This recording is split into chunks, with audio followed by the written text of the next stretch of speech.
Agora, na Super, Bússola do Mundo, reforçando os fundamentos da fé cristã. Olá, muito boa noite. Estamos aí com mais um programa Bússola do Mundo, um programa onde a presidenta é a pastora Ângela Valadão, do Ministério 24 Horas Diante do Senhor, Ministério Gideões.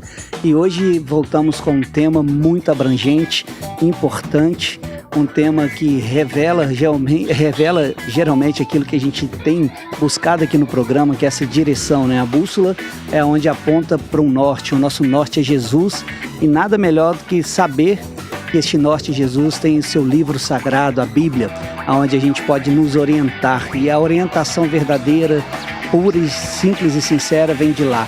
E é muito interessante entender isso. O nosso programa tem como lema a dúvida, a nossa verdadeira fé, e muitas pessoas ficam com esse paradoxo, o que é isso?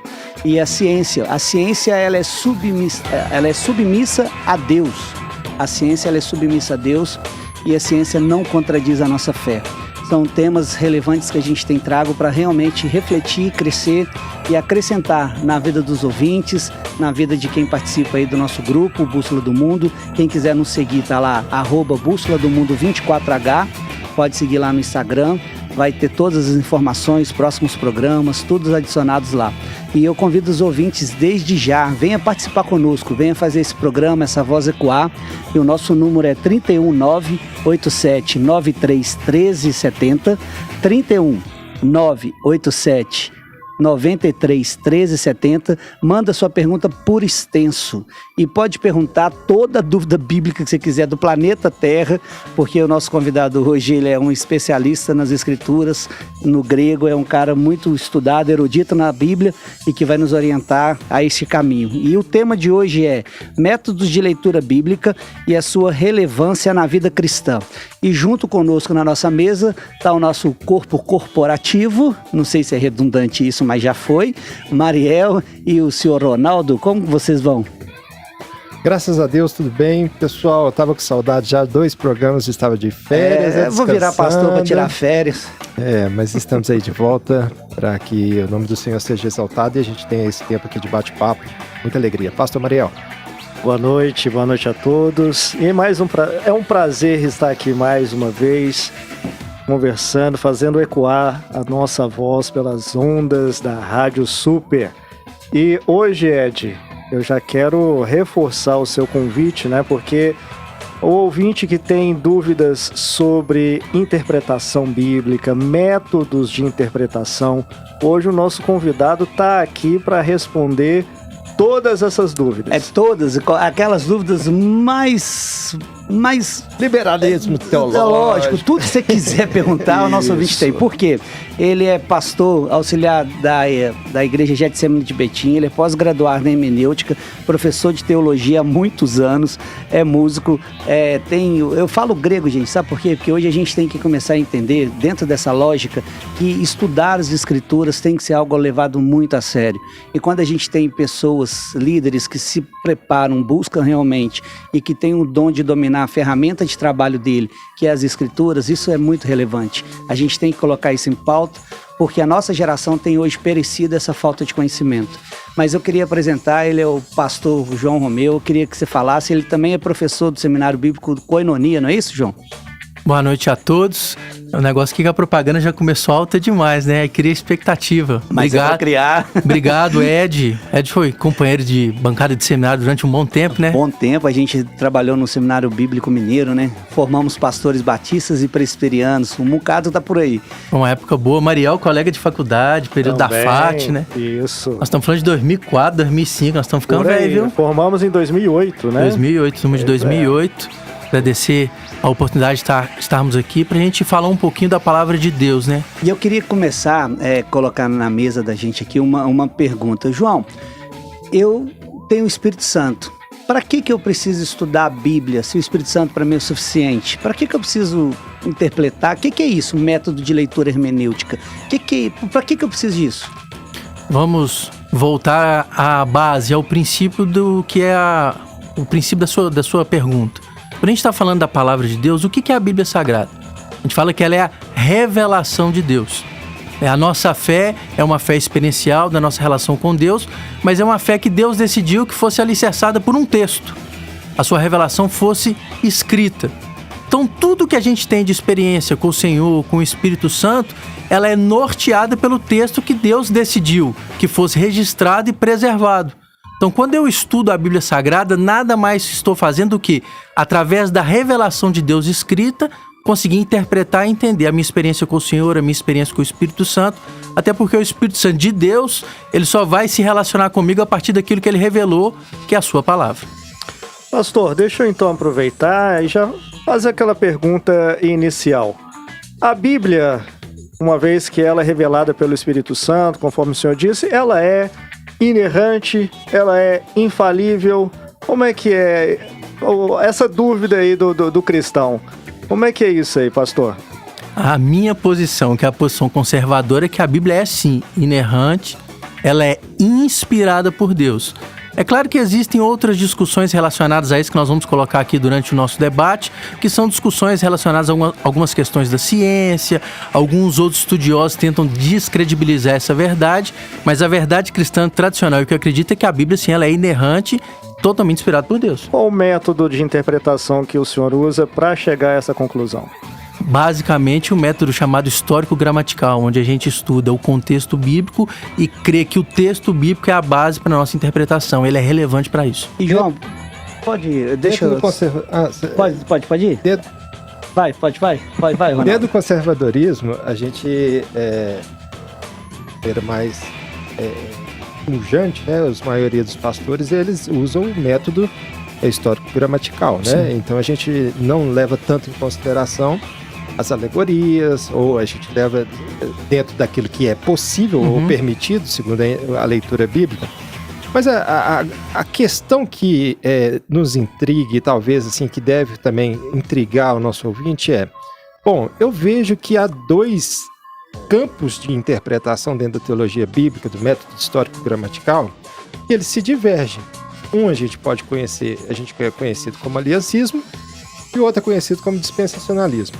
Como que eu administro isso e falo assim, olha, lendo ela a partir do método crítico histórico-gramatical, como eu administro essa aparente contradição, ou esses termos que são distintos, né?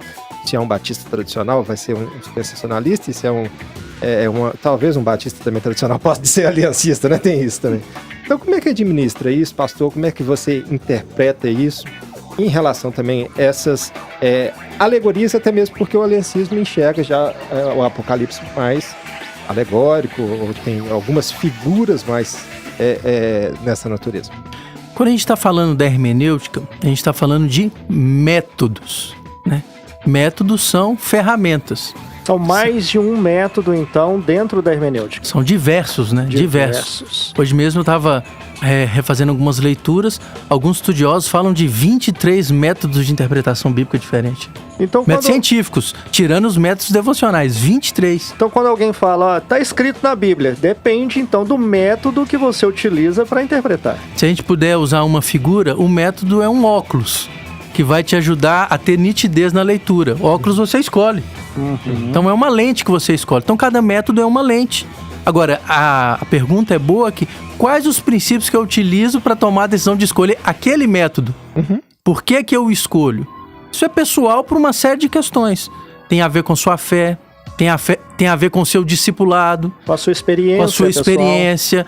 Tudo isso vai te nortear a tomar a decisão. Eu vou escolher o método histórico-gramatical a partir da aliança. Eu vou escolher a partir da dispensação. Ou eu vou escolher o método da tipologia bíblica. Ou eu vou escolher o método histórico-crítico. Depende. Depende do óculos. Mas é óbvio que a partir do momento que você determinou um método, você está determinando um caminho e você vai saber onde você vai chegar. Então, a cosmovisão da pessoa, aquilo que ela vai enxergar de mundo, vai influenciar na própria interpretação. Diretamente. A gente não é uma tábua rasa, né? Todas as nossas experiências de vida estão diretamente ligadas à interpretação que a gente faz. Mas dentro desse contexto também, João, tem um problema aí que a gente vê. Tá, eu sou um leitor da Bíblia comum e eu quero aprender. Eu não tenho esse conhecimento, é meu primeiro contato com a Bíblia e ninguém vai me ensinar isso. Aí, o que acontece? É direcionado uma maturidade. Por exemplo, na universidade, a Bíblia é considerada um livro de conto de fadas. E aí eu chego na universidade, eu sou um cristão que chega na universidade e não tem contato com esses métodos científicos de uma leitura desse óculos. Chega lá, eu acabo pegando um Marx, Nietzsche. Você acaba recebendo um óculos. Um óculos, só que não é um óculos que a minha igreja não me deu fundamento. Como é que eu faço então para ter contato com isso? O que eu tenho que fazer para crescer? Porque, por exemplo, para mim, primeira vez que eu estou ouvindo isso, onde que eu aprendo isso? A gente está falando aqui do método de leitura científico. Só que quando a gente... Mas eu preciso de ciência para ler Bíblia? Quando a gente passa pela experiência da igreja, uma das coisas que nós somos mais incentivados é ler as Escrituras. Isso. A nossa leitura devocional, a gente é incentivado. E se não é, tem alguma coisa errada com a igreja, porque a igreja incentiva isso, né? Sim. Vamos fazer a leitura bíblica. Aonde está o gargalo, o problema? É que a gente incentiva as pessoas a lerem a Bíblia, mas não as mostra como deve ser lido. Falta no nosso processo de discipulado cristão esse incentivo. Então, por exemplo, esse ano, um dos desafios que eu recebi lá na nossa comunidade, lá na Igreja Batista Getsemane de Betim, pelo nosso pastor Ismael, foi criar um curso para poder formar leitores de Bíblia. Aí nós estamos desenvolvendo um projeto lá, copiando um título comum, né? Entendes o que lês. Fazer uma voz profética. Ô, Jeová, espalha isso, Senhor, por toda a cidade. Criamos lá um curso. Entrega uma ferramenta para o cristão, né? O evangélico, que está ali, um membro comum, a enxergar as Escrituras de uma forma mais reformada. Mas aí a gente vai para uma outra pauta de uma questão de escola, que a gente tem perdido muito a escola dominical. Até para que uma igreja seja bíblica e uma igreja seja saudável, como era a igreja em que os bereanos consultavam as Escrituras para ver se aquilo que o pastor, o pregador estava pregando, ela condizia, a pessoa precisa ter recebido esse discipulado, e aí eu concordo plenamente, estou 100% de acordo com o pastor, porque nós precisamos incentivar logo no início a como ler, como aprender, né, pastor? Não é só direcionar a ler, é ensinar como ler. Então, aí, às vezes as pessoas ficam assim, mas isso não vai ter demanda. No nosso caso específico, nós abrimos uma inscrição lá, tem 30 dias, tem 150 inscritos. Uau! 150 pessoas inscritas. E não é um curso gratuito, tem um valor de inscrição mínimo. Então, assim, as pessoas, elas querem ler. Elas querem aprender. Acho que muitas vezes falta do nosso lado aqui, de quem está liderando, de quem está coordenando, dar a diretriz. Dar o rumo, né? Ovelha precisa de um direcionamento, né? Então, às vezes a gente tá aí para dar esse toque, né? Vamos acordar. E às vezes nós, pastores, né? E eu falo isso com muito temor, né? Diante da igreja, que não é meu objetivo aqui bater em ninguém, né? Mas nós temos o costume de nivelar o cristão muito por baixo, como se as pessoas que fossem membros de nossas igrejas fossem incapazes de aprender um método desse. Né? Exatamente. Eu até peço para o pastor para complementar, mas eu falo sempre para o meu filho assim, olha, se você é capaz de entender raiz quadrada, né? Se você é capaz de entender logaritmo, se você é capaz de entender isso, por que você não pode ser capaz de entender relações, situações ou teorias relacionadas àquilo que a revelação bíblica nos traz, né? A teodiceia, os problemas do mal, enfim, essas questões. Tem um método. Mas, o pastor, deixa eu até aproveitar e te perguntar. O senhor ali na sua igreja local, o senhor ensina então o método histórico-gramatical? Sim. Então vamos lá, deixa eu fazer agora aquele contraponto. Defenda, então, o método histórico-gramatical diante dos outros. Por que ele é o melhor e por que essa foi a sua opção ali? Lembrando, só ajudando o contraponto, existe um método, gente, que geralmente a gente, pelo menos da bússola e os nossos referenciais teológicos não permite, a gente não acha ele ideal, como é o método, pode ser um óculos, mas pra gente não é o ideal, que é o método crítico gramatical. Aonde que a gente histórico-crítico gramatical, onde que eles desconstroem a Bíblia.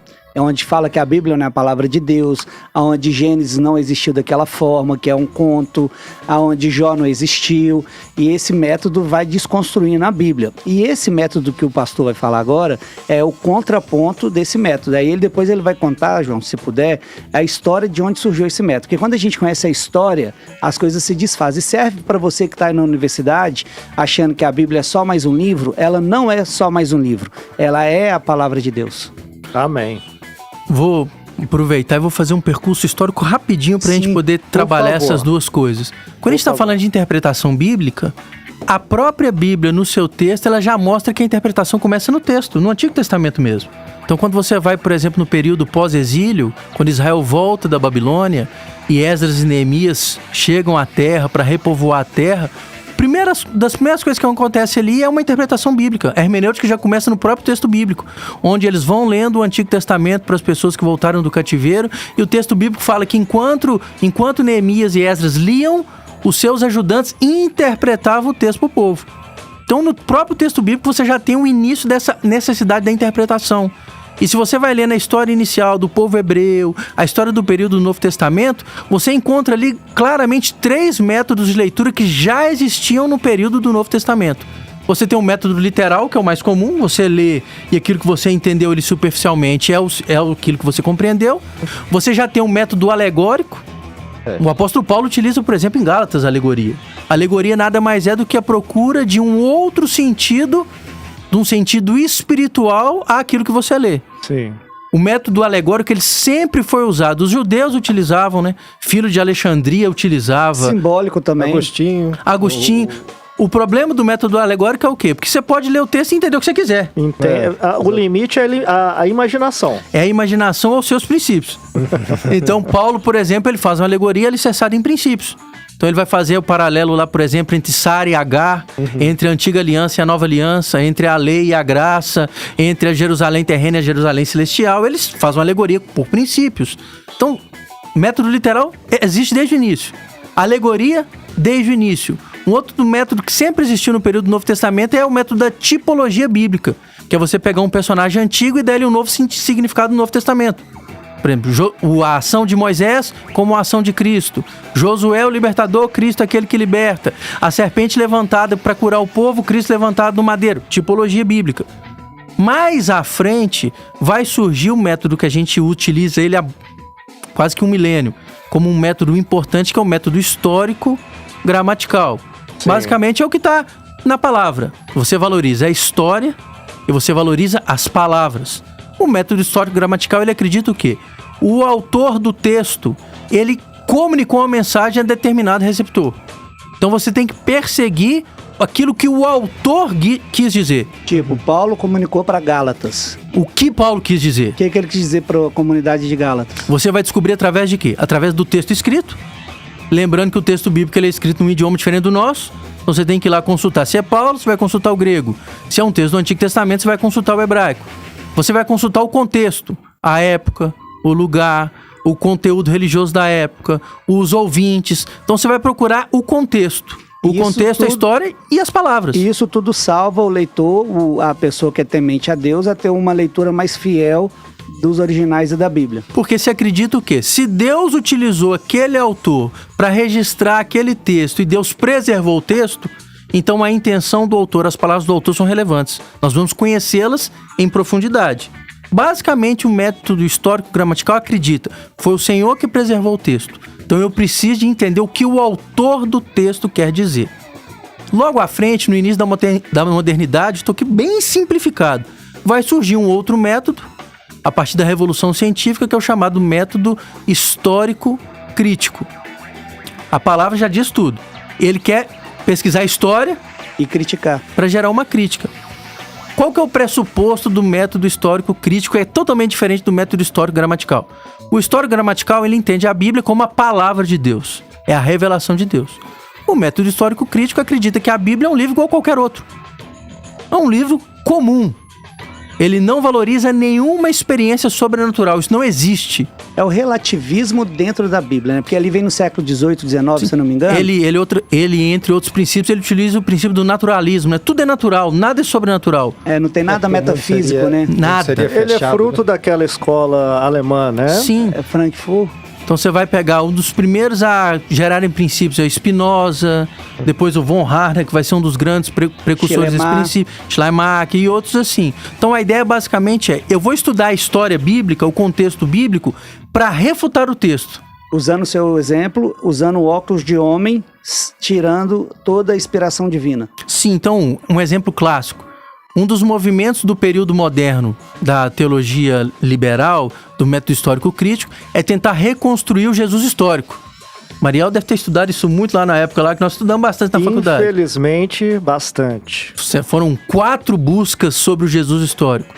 E alguns autores falam que a tentativa de reconstruir a verdadeira história de Jesus transformava em Jesus muito mais no alemão do século XVIII do que um hebreu do primeiro século. Então você acabava construindo a imagem de Jesus, a sua imagem, a imagem humana, do que a imagem do texto bíblico. Então a ideia era utilizar um método mais para refutar o texto. Então eu vou buscar fontes, eu vou transformar o texto bíblico numa grande coxa de retalhos, eu vou buscar elementos arqueológicos, históricos, sociológicos.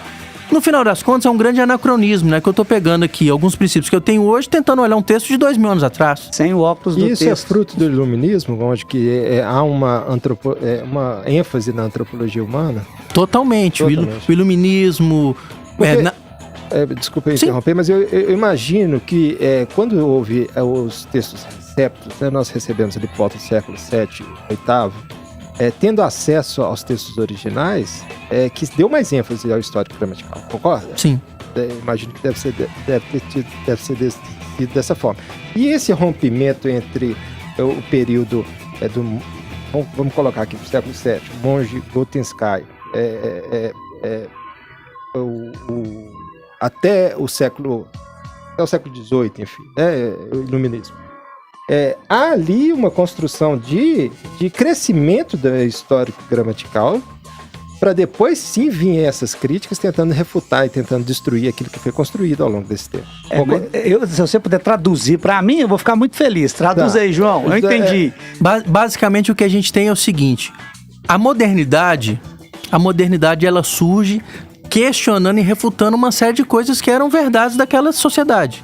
Então, uma das questões básicas que a modernidade faz é questionar tudo aquilo que a igreja vigente fazia. A ciência, ela vem, entre outras coisas, para refutar o que a igreja vigente, que na época era a igreja católica medieval, dizia. Tudo, inclusive a forma de interpretação bíblica. Então, se existe um padrão de interpretação bíblica, vamos criar outro. Se existe um modelo de fé, vamos apresentar outro. Se existe um modelo de sociedade, vamos apresentar outro. Se existe um modelo de entender o universo, vamos apresentar outro. Então, se foi assim, tudo vai ser na hermenêutica bíblica também. Então, se afirmava que a Bíblia é a palavra de Deus, dizia, não, peraí, não deve ser não. Então, vamos utilizar a ciência para refutar isso. Vamos lembrar, tudo que era vinculado ao sobrenatural, a ciência trata de tentar refutar. Então, se a Bíblia é a palavra de Deus, o método histórico crítico vai dizer, não é. Se Deus revelou, não existe revelação. E assim vai. Aquele ser humano que estava naquele momento histórico decepcionado com a Igreja Católica, né? E ele estava buscando respostas na razão. Sim. E aí, quando a razão encontra ali a teologia, encontra um método de interpretação, surge então esse método histórico crítico, né? E lembrando que dentre esses movimentos se tinha uma falsa crença que a partir daquele momento que a ciência assume, né, a ciência vai assumir o protagonismo da sociedade, você vai entrar num processo de evolução, né? O ser humano agora está na maturidade, vai crescer, vai desenvolver. Iluminado. Isso até as 2 grandes guerras que mostram que foi tão assim, né? Não foi bem isso. Não foi tão iluminado. João, e me coloca aqui rapidinho um exemplo na prática com relação ao método. Porque a gente fala, às vezes, essas terminologias e às vezes a gente fica sem entender e aprofundar ela. Então, se eu tiver o método correto de leitura bíblica, por exemplo, lá em Coríntios, diz que a letra mata. E por quê? Aí se eu for usar o método vai me ensinar o quê? Que letra é essa? Então eu estudar mata? Eu ter conhecimento mata? Na sua pergunta você já apresentou um princípio da resposta, né? Que letra é essa? Eu deixei você interpretar. Que letra é essa? Então, quando eu penso no método histórico gramatical, eu não vou pegar um versículo sozinho isolado para interpretá-lo. Se é o contexto, eu no mínimo tenho que ler 3 versículos antes, 3 depois, se não ler o capítulo inteiro. Esse é o método sendo praticado. Um método praticado, então eu vou seguir alguns princípios. Eu leio o texto completo, porque um versículo está dentro de um capítulo, ele está dentro de um livro, ele está dentro de um contexto. Então eu vou ver quem é o autor desse versículo, para quem ele escreveu, o que esse capítulo inteiro quer dizer. Se eu só respondo essas 3 perguntas, eu já dei um passo muito grande para entender o texto por completo. Vou dar um exemplo aqui. Nesse caso, a letra lá no grego não é a letra, né? Não é a lei, não é estudar, é a lei, na verdade. É a lei, não é? Lei, não é estudar, né? Não estudar. Ali não tem nada a ver com estudo, tem a ver com a prática da vivência da lei vazia. Isso que mata. Por isso que o Espírito vivifica, e na continuação do texto, o Espírito vivifica a lei. Pastor, mas o ouvinte pode estar querendo saber. Eu não sei hebraico, eu não sei grego. Se eu não sei, então, os originais, a língua original, eu consigo utilizar o método histórico-gramatical? Consegue, porque hoje, né, século XXI, que a gente mais tem são ferramentas para nos ajudar. E boas bíblias de estudo que já tem tudo pronto. Nós temos bíblias de estudo.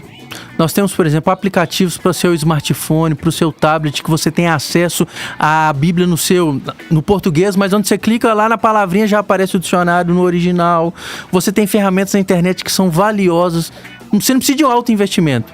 Você só precisa de um bom direcionamento. As ferramentas estão na nossa mão para nos ajudar a fazer uma interpretação correta do texto bíblico. Posso até fazer uma merchan aqui da Livraria Seara, hein? Ah, olha aí, Seara, patrocina! Mas tem bons livros, né? A gente tem um clássico que todo seminarista lê, que é Entendes o que Lês, do Gordon Free. Ele é um pentecostal. E eu convido o ouvinte a procurar. Procura esse livro, lá na Seara tem ele. E é um livro que vai te ajudar a crescer muito, muito na fé, porque ele tem todas essa explicação desses métodos. E uma outra relevância, João, que você vê aí, a gente vai responder, vou te deixar essa pergunta para no próximo bloco você entrar com ela. O ladrão veio para matar e roubar e destruir. No método que a gente aplica uma leitura boa, quem que é o ladrão aí? Vai ficar para o próximo bloco e a gente vai responder essa aí, João 10. Muito bom. Olha a polêmica. E eu queria convidar os nossos ouvintes a participar. Participe conosco, mandem perguntas, pode mandar crítica também. Teve um ouvinte aqui que mandou uma crítica, depois eu vou ler no início. 31987-931370, 31987-931370. Participe conosco. Se você tem uma dúvida bíblica, aquilo que você quiser perguntar, o João está aí para esclarecer para a gente. E vamos para o intervalo, o próximo bloco também com essa pergunta. Quem que é o ladrão? Voltamos, são 18 horas e 30 minutos e o nosso tema hoje da Bússola do Mundo é métodos de leitura bíblica e a sua relevância na vida cristã. E junto com este tema tem uma pergunta que eu deixei no ar no outro bloco, eu vou repetir, mas eu gostaria de chamar o ouvinte a participar. 31987-931370, 31987-931370. Escreve aí por extenso a sua pergunta, porque eu terminei o bloco perguntando para o nosso convidado assim, João, lá em... João Romeu, ótimo, né? É porque fica João na cabeça. Lá em João 10 está escrito, o ladrão veio para matar, roubar e destruir. Com o óculos correto, quem que é o ladrão do texto? Seguindo o método, né, o método histórico-gramatical, a gente tem que ler o texto por completo. João 10:10 fala do ladrão. Mas quando eu leio João 10:1, Jesus já está dizendo lá quem é o ladrão, né? João 10:1. Aquele que não entra no aprisco pela porta, mas sobe é o ladrão. Jesus, ele vai, durante o texto todo, ele vai informar que esse ladrão que atrapalha as ovelhas a entrarem no aprisco do bom pastor, que é Jesus, é o religioso. No caso específico lá, é o falso religioso, era o fariseu. Isso. Então, esse é o ladrão que vem para roubar, matar e destruir. Mas aí tem um senso comum que as pessoas colocam este ladrão do texto como o diabo, que não deixa de ter uma função de fazer isso. Na interpretação alegórica, e que nesse texto cabe, aquele que quer tirar as ovelhas do aprisco é Satanás. Então caberia isso. Seja ele utilizando o fariseu ou utilizando outra pessoa, na interpretação alegórica. Se você vai usar o método histórico-gramatical, você vai falar o falso religioso, aquele que está no meio da religião e atrapalha as pessoas de chegarem a Deus, esse é o ladrão. Então o mesmo texto, ele pode ser interpretado com métodos diferentes. O óculos, olha como é que o mesmo texto, nós utilizamos aqui rapidamente dois métodos. Adequada, utilizamos de maneira adequada porque o princípio é o mesmo. Biblicamente falando, eu posso aplicar a figura do ladrão que vem para roubar, matar e destruir a Satanás? Biblicamente falando, posso. Então, se eu posso usar uma alegoria e vai fazer sentido? Vai. O cuidado é esse. Utilizando de maneira adequada, eu posso usar o histórico gramatical, eu posso usar o alegórico, eu posso usar a tipologia de maneira adequada. Mas onde que está a questão do universitário? Porque na universidade, as pessoas que estão na academia, que a gente chama de universidade, na escola, as pessoas dizem assim, a Bíblia tem várias interpretações e foram escritas por homens. Aonde que está a confiabilidade da Bíblia, então? Essa alegação da Bíblia de ser escrita por homens é interessante, né? porque Deus não vai usar um astronauta para escrever, mas eu vou deixar você responder. Quer dizer, Deus não vai usar um outro ser para comunicar o ser humano, vai usar homens mesmo. Né? A crença tradicional é homens inspirados por Deus escreveram o texto. Então essa alegação é uma alegação totalmente vazia e sem sentido. Deus vai usar homens mesmo. Qual que é a confiabilidade do texto? Quando você estuda o processo de escrita e de preservação do texto bíblico, poxa vida, um texto que é perseguido há quase 2000 anos e ainda é preservado. Um texto escrito por 42 autores diferentes no universo de 1500 anos. E esse texto você pode discutir uma coisinha ou outra, mas você não encontra contradição. Isso não é à toa. Há uma intervenção divina para a escrita e para a preservação do texto. Agora, se a pessoa não quer crer nisso, ela não vai crer em nada. Aí, se não tem fé, não adianta você discutir. É uma escolha. Pastor, é algo que eu já presenciei em relação a agora, uma forma bem simples de aplicar o que o senhor está trazendo para nós, está nos ensinando aqui. Na EBF, a gente aprende assim, o método OICA, não sei se você já teve contato, né? Que é a observação, a interpretação, a concordância e a aplicação. Então, toda vez que eu leio o texto, eu posso usar esse método. Se eu estou começando a estudar, eu usar o método OICA. Então, aí como é que chama?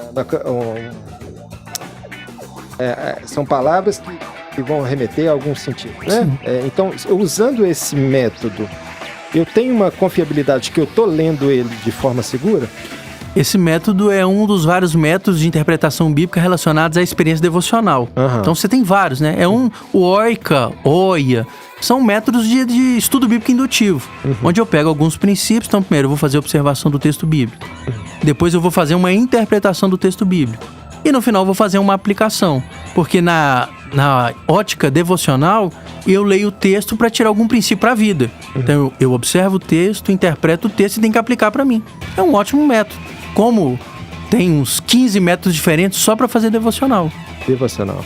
Por exemplo, é muito comum o cristão ele fazer sua devocional utilizando um livro. Então, normalmente ele lê um texto. Às vezes ele lê o livro tem um texto, conta uma história. Aquilo é uma forma de fazer devocional quase como um diário, né? Um diário escrito por alguém.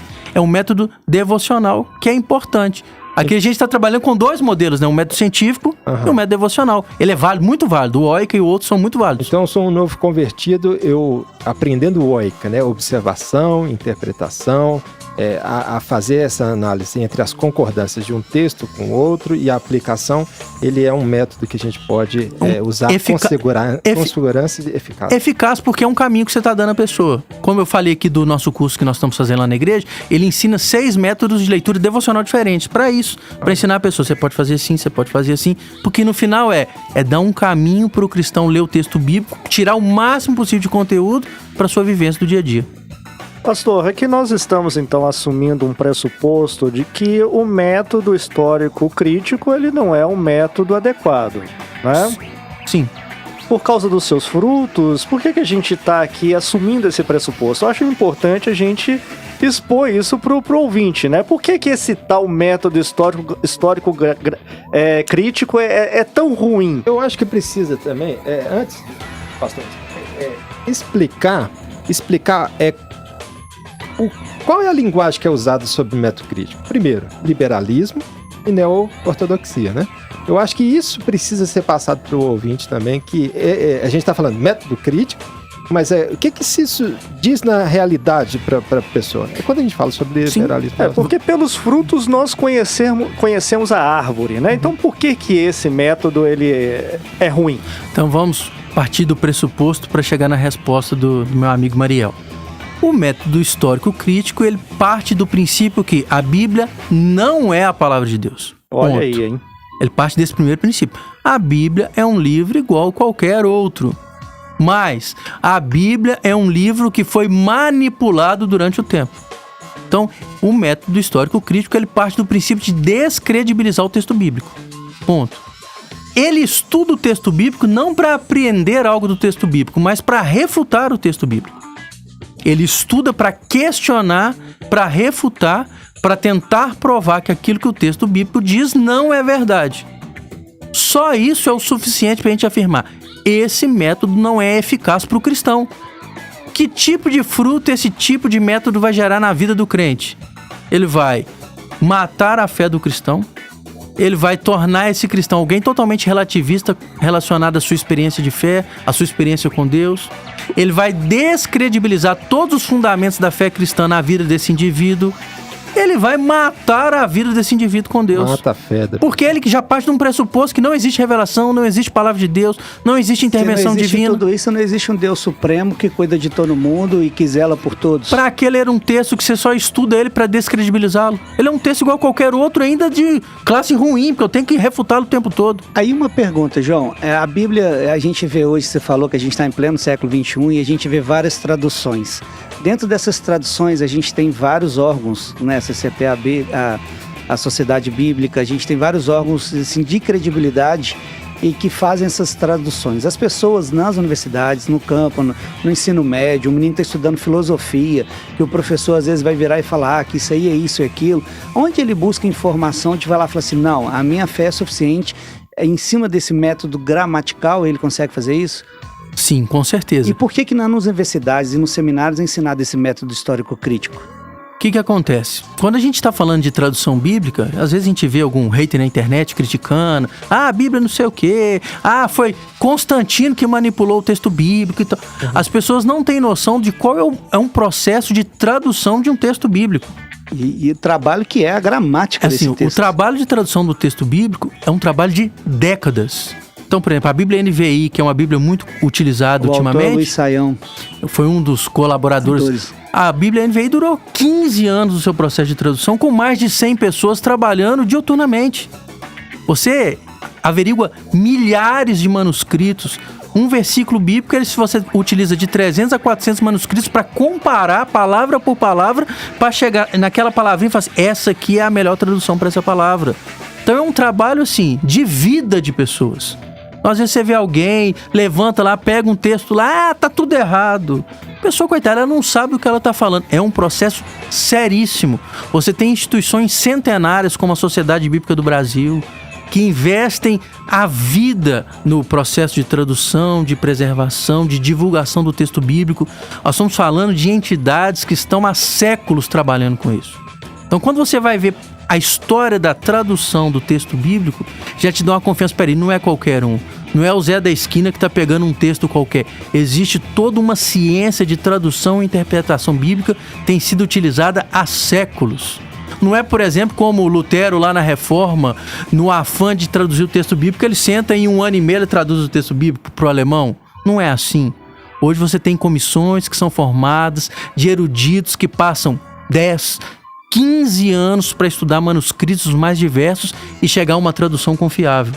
E é assim que as traduções têm sido feitas nos últimos 100, 150 anos. Esse dado é muito importante para as pessoas começarem a ter credibilidade do que é estudar a Bíblia. E também entra num parâmetro das escrituras, que é bem lado pastoral, que Deus levanta os mestres. Às vezes a gente acha que o mestre é o que está no hype da internet, que é o bambambam. O mestre é aquele que está aí nos bastidores, sim, construindo para desconstruir essas falácias. Não é isso, Maria? Eu até aproveito para perguntar aqui o pastor João. Pastor, em que o método histórico crítico se diferencia do literal, por exemplo? Quando nós estamos falando do método literal, nós estamos falando de um método onde você lê o texto bíblico e o seu primeiro entendimento daquilo que as palavras estão dizendo é a sua verdade. Método literal. Eu leio, entendi, pronto. Método literal. O método histórico crítico, ele vai dizer, não, peraí. Esse texto, em primeiro lugar, ele tem um contexto. O método histórico-gramatical utiliza isso também. Então, vou estudar a história, vou estudar os lugares. Mas aí, como ele tem um pressuposto diferente, ele diz, espera aí, esse texto aqui não foi Moisés que escreveu, não pode. É alguém depois que Moisés. Aí começa a desconstruir o autor. Aí daqui a pouco desconstrói o lugar. Aí daqui a pouco desconstrói as palavras. Não, mas isso não é bem assim. Essa palavra não sei o que. Aí daqui a pouco ele vai encontrar um outro sentido que não tem nada a ver com o texto. Porque ele não quer encontrar, o método histórico crítico, ele não quer encontrar o que o texto quer dizer. Ele quer só criticar o texto. Aí você vai dizer assim, tem algo bom no método histórico crítico? Eles produziram algumas coisas boas.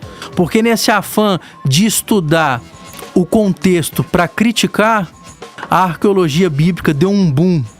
de pesquisas por causa do método histórico crítico. E foi refutando eles, né? Na prova da Sim. arqueologia, eles falavam, a cidade de fulano não existe. A arqueologia falou assim, aprovava, dava um tempo e existia. Eu começo a imaginar, assim, sendo bem cristão nesse sentido, assim, Deus por trás disso tudo, né? Eles falavam alguma coisa e ia lá, o próprio Qur'an, é esse achado, né? Que eles estavam descredibilizando a Bíblia, aí Deus falou assim, não, vocês querem um original próximo do primeiro século? Toma esse aí. Receba. Tudo receba, né, cara? E, Ed, é interessante, até o pastor João comentou, da busca do Jesus histórico, né? Eles, nessas buscas, acabaram que concluíram que sobra é o Cristo da fé, porque não conseguiram fazer aquilo que Bultmann queria, que era desmitologizar o Cristo, né? Descascar ali o evangelho e tentar encontrar esse Jesus histórico. Ele não conseguiu e sobra o Cristo da fé, que é o que está nas Escrituras. Até porque não tem como separar. Não tem. Não são dois personagens, né? Isso. Existe o Jesus histórico e existe o Jesus que é um mito, que é o Cristo da fé. Ele é um só. Foi um tiro no pé. Muito interessante. E quando a gente fala dessa questão, nós falamos aqui da arqueologia, que ela começa a trabalhar para poder refutar algumas afirmações do método histórico crítico. Isso é um ciclo da história da igreja. Na história da igreja sempre surge a heresia, para logo em seguida aparecer a doutrina. Então você está na sua vivência diária, na sua vivência devocional, na vivência eclesiástica, surge alguém apregoando uma heresia. Vai surgir alguém para refutar a heresia trazendo a doutrina. É assim na história da igreja com a fundamentação da doutrina da Trindade. É assim no cânon bíblico, quando o Marcião, lá no final do primeiro século, início do segundo, ele começa a questionar o que é e o que não é a revelação bíblica, vai surgir o cânon bíblico. É assim durante toda a história da igreja. A heresia, ela tem um fundamento, ajudar a alicerçar a doutrina. Pastor, o senhor pode falar um pouco para nós também a respeito das várias traduções que existem? Por exemplo, a gente vê a Bíblia, a mensagem, que é praticamente uma paráfrase, e a gente vê ali uma Bíblia mais tradicional, a ARA, a Almeida Revista Corrigida. O Almeida Revista Corrigida, que é o extremo oposto. O senhor pode explicar um pouco para o nosso ouvinte em relação a isso? Sim, sim. Até perguntando, por que tem tanta tradução? Por quê, né? Então, vamos partir do Eu acho que são princípio. públicos, né, João? Hã? São públicos, né? Vamos lá. O texto bíblico é um texto que ele utiliza 2 idiomas básicos no seu original, é o hebraico e o grego, algumas coisas no aramaico, uma palavrinha ou outra no latim que aparece lá, mas a linguagem básica grego e hebraico. É o texto original lá, que tecnicamente a gente chama de autógrafo, né? São os textos originais. Quando o texto vai ser traduzido para o português, e a gente pega lá com a tradução clássica lá do João Ferreira de Almeida, ele é traduzido naquele período, utilizando a linguagem daquele tempo. Toda a língua é viva, ela é dinâmica, ela está em constante transformação e aperfeiçoamento. Então é óbvio que conforme o tempo vai passando, os estudiosos bíblicos, a Sociedade Bíblica do Brasil, as outras instituições, elas querem aperfeiçoar a tradução bíblica para que a linguagem faça mais sentido para o público daquele tempo, daquela geração. Eu gosto de dividir as traduções bíblicas em 3 grandes blocos. As chamadas traduções clássicas, as traduções de linguagem mais popular e aquilo que o pastor disse chamou de paráfrase, que eu vou explicar o que é.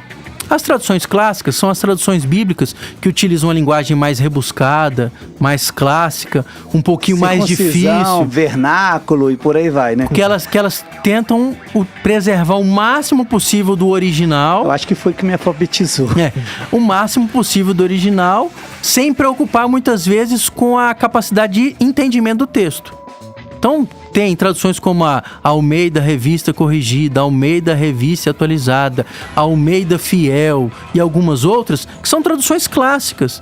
Algumas delas, como a Revista Atualizada, que a maioria dos cristãos que tem 25 anos de evangelho guardaram os versículos nessas traduções. Que utiliza a segunda pessoa do singular e a segunda pessoa do plural, né? Sim. Tu, vós. Aí vai utilizar palavras como opróbrio, Isso. que a NVI, por exemplo, vai traduzir como vergonha, que é mais fácil, né? Concupiscência, a NVI vai traduzir como desejo. Então você tem esse bloco de Bíblias clássicas.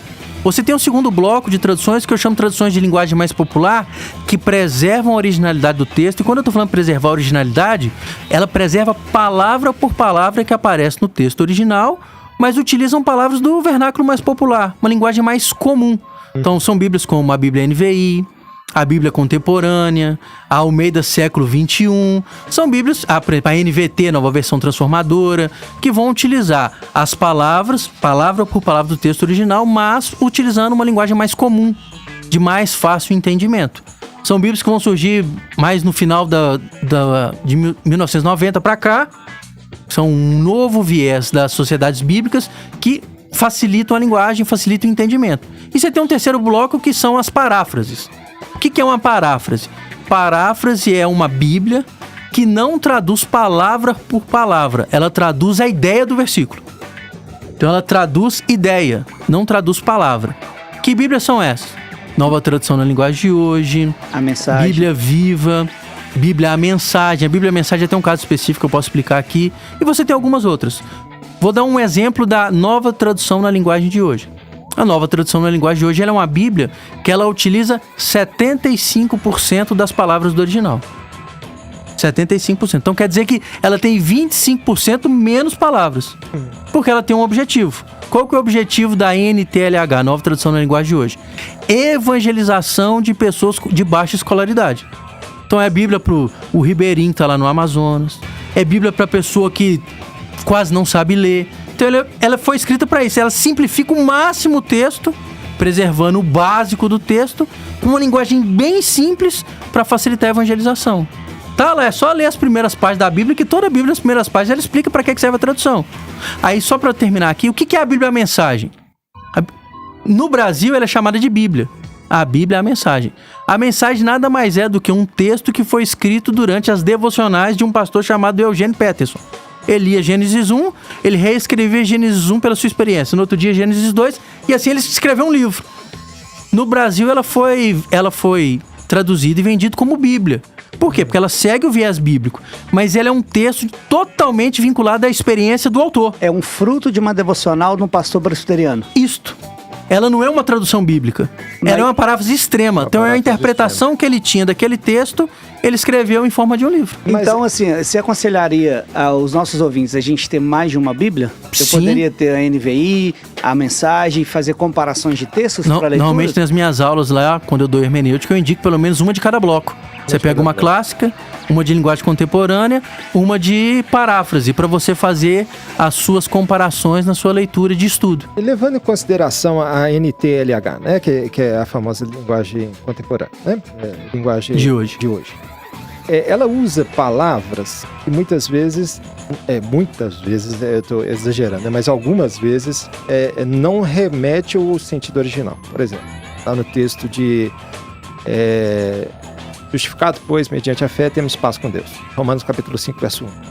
Ali fala sobre adoção, não justificação. Uhum. Há um sentido diferente dessas duas palavras, ainda que se remeta à salvação, ainda que se remeta ao campo soteriológico. Há um prejuízo quando você vai evangelizar, levando um conceito de adoção ao invés de um conceito de justificação. Você entendeu o que eu quis Entendi. explicar? Como eu disse, qual é o foco da NTLH? A evangelização. Uhum. A ideia basicamente eu pego uma pessoa que tem muita dificuldade com a língua portuguesa, cá pra nós, gente, português não é fácil. Eu acho que é uma das línguas mais difíceis do mundo, se não for a mais. Então eu pego uma pessoa que tem pouquíssimo conhecimento da língua portuguesa, entrego ela uma ferramenta onde o básico do evangelho ela vai aprender ali. Ponto. Uhum. A partir daí, qual que é a lógica cristã? Essa pessoa vai ser inserida no corpo de Cristo na igreja, e na igreja ela aprende os fundamentos da fé. Uhum. Se a pessoa for aprender doutrina só por bíblias, que são traduções por paráfrase, ela vai ter um prejuízo doutrinário, sim. É um prejuízo. Por causa do foco do texto. Qual que é o foco daquele texto? É só a evangelização, não é a doutrina. A doutrina, ela vai estar no texto sólido, no texto completo, no texto que vai traduzir palavra por palavra do texto bíblico. Então, tem prejuízo? Tem. Essa é uma realidade, não tem como a gente questionar, não. Pastor, quando a gente pega esse método histórico gramatical e vai para a área da teologia, da escatologia, né? Quando a gente chega ali no livro de Apocalipse, Sim. Como é que a gente interpreta aquilo ali? A pergunta é ótima. Por quê? O livro de Apocalipse, a revelação recebida por João e registrada por ele, ela foi escrita, recebida, registrada e passada dentro de um contexto. Né? O Apocalipse é cheio de símbolos difíceis. Mas se eu creio que os ouvintes viviam numa determinada época, dentro daquela época eles entenderam aqueles símbolos, aquelas imagens.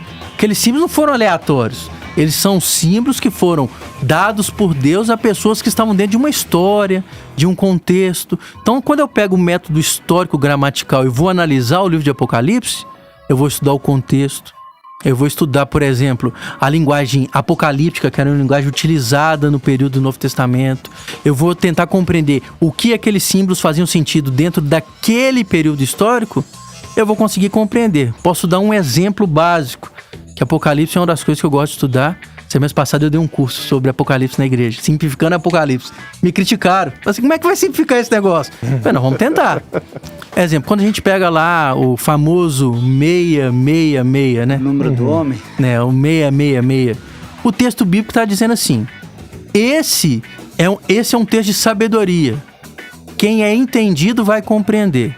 O número da besta é 666, é o que está lá. 666. A gente fala 666, mas lá está 666. Por que eu estou dizendo isso? No hebraico antigo e no grego antigo, cada letra também tinha um valor numérico. Letra e número, né? Os nossos números aí são números arábicos, né? Não são números antigos, não são números gregos nem números hebraicos, são números arábicos. Então, se você vai no grego e tenta encontrar quais são as letras correspondentes ao número 600, ao número 60 e ao número 6, gera um acróstico, por exemplo, de Nero César Imperador. Entendi. Então, dentro desse contexto... Era uma crítica a Nero César Imperador, porque ele estava preso na ilha de Pátimo, ele estava fazendo a crítica do que era o governo. A crítica do império. Qual é a marca da besta? É o império que tenta oprimir a igreja. E aí dá pra gente fazer essa aplicação hoje. Você vai fazer uma aplicação, qual que é a marca da besta hoje? Pode ser, por exemplo, uma imposição sobre o povo de Deus, um governo... Governo único, né? Ou que não seja um governo único, mas uma mentalidade única que tenta oprimir a verdade do evangelho. Um sistema. Seja, a gente está vivendo um sistema de ideologias, de desfazer a Bíblia, de relativizar a Bíblia, de não dar confiabilidade à Bíblia.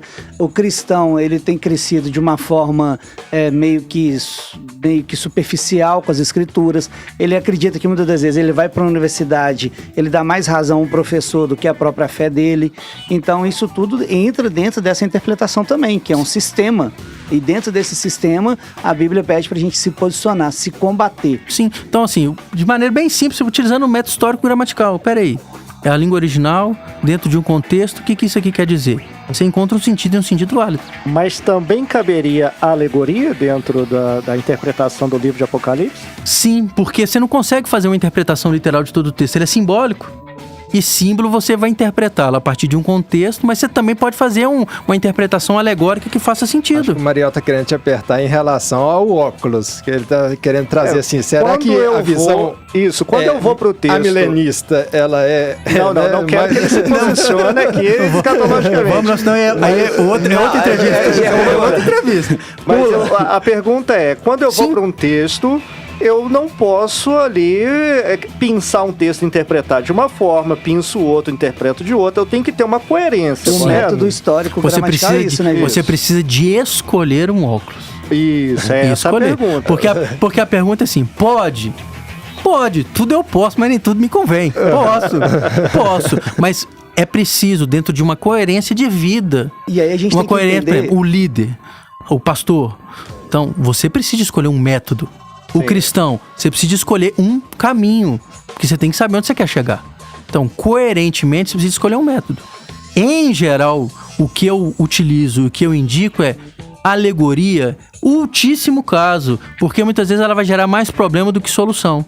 Que se a alegoria, o céu é o limite, vou encontrar o limite nas escrituras, vou utilizar o método histórico gramatical. Entendi, João. Muito a gente bom. está caminhando aí para o final e dentro dessas considerações finais, eu queria também fazer você deixar essas suas considerações finais, o seu contato. E é interessante que hoje eu aprendi tanto de entender que aquele método antigo funciona também, né? Sim. Oração, jejum, Bíblia, temer a Deus, que Deus coloca uma pessoa no seu caminho, que coloca uma pessoa preparada para te instruir as escrituras. Eu vejo assim, se você tem uma verdade com Cristo, Cristo vai encaminhar pessoas certas para te libertar e te dar o óculos correto. Porque esse óculos que você apresentou pra gente, ele tem uma tradição, ele tem uma história.